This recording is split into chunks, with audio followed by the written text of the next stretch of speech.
Hello, thanks for watching Rue's Musings. I am Becca Rue.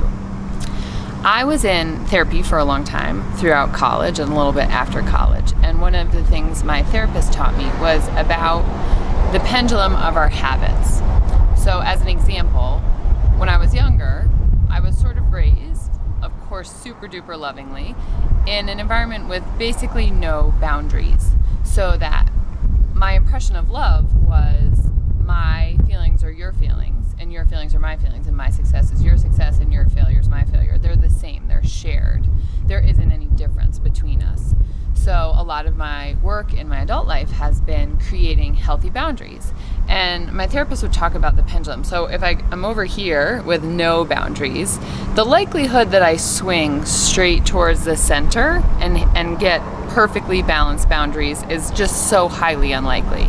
So I'm going to be over here, and then I'm going to swing over to this side, meaning that I might be a little bit offensive in drawing boundaries, and I'm probably going to make people angry or be manipulative, any number of things. So this idea of the pendulum is helpful to me to understand that when we're working inside of our patterns in our lives, from one extreme, the likelihood that we have to pulse a little bit to the other is very likely. And I've been thinking about this around our tendency to feel not enough.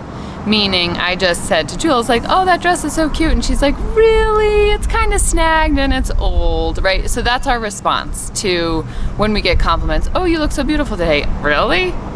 I thought blah, blah, blah, blah. Or I've gained weight. Or, I thought I had bags under my eyes.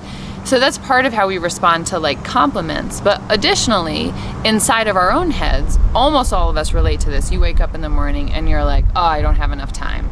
I'm already behind. I didn't finish enough yesterday. I didn't get a workout in yesterday. I didn't drink enough water yesterday, right? I ate French fries yesterday. So it's already the story of our lacking in each of us is so profound. Almost, I would bet, that we don't even notice it.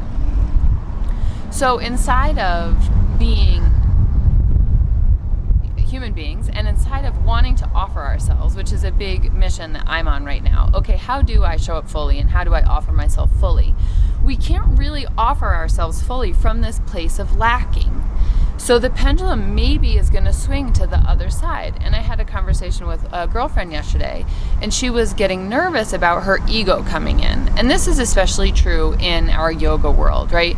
We want to be egoless, but still offer ourselves fully and be clear about what we offer. And I'm really confused about how that can happen.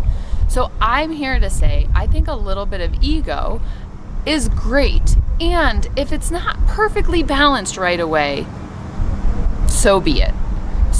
I would rather it be a little bit much, where people are a little bit more, especially my yoga teachers at the studio.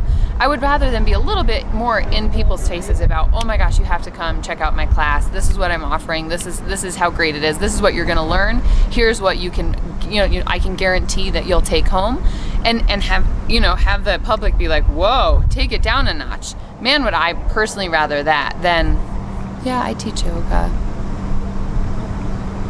You could come. It doesn't work. This other side of lacking doesn't work inside of our desire to share ourselves fully. We have to know who we are.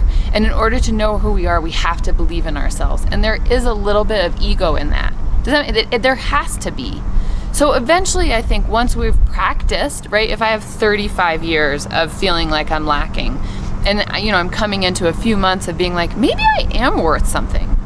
Maybe I am doing something of value, that it might be a little bit out of balance. And this sort of relates to my video last week as well, right? And I'm noticing sometimes, my ego being a little bit too inflated or a little bit imbalanced. And I laugh at myself, right? I'm like, oh, that's funny, Becca, that's where you're sitting.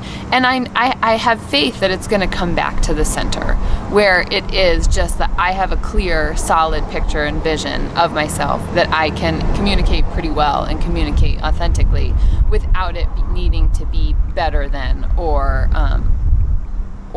inflated. But if it's a little bit inflated after 35 years, name your age, of feeling like you're lacking, I think that that's okay. And lastly, in conclusion, don't you like the people who show up fully, who aren't apologetic for who they are?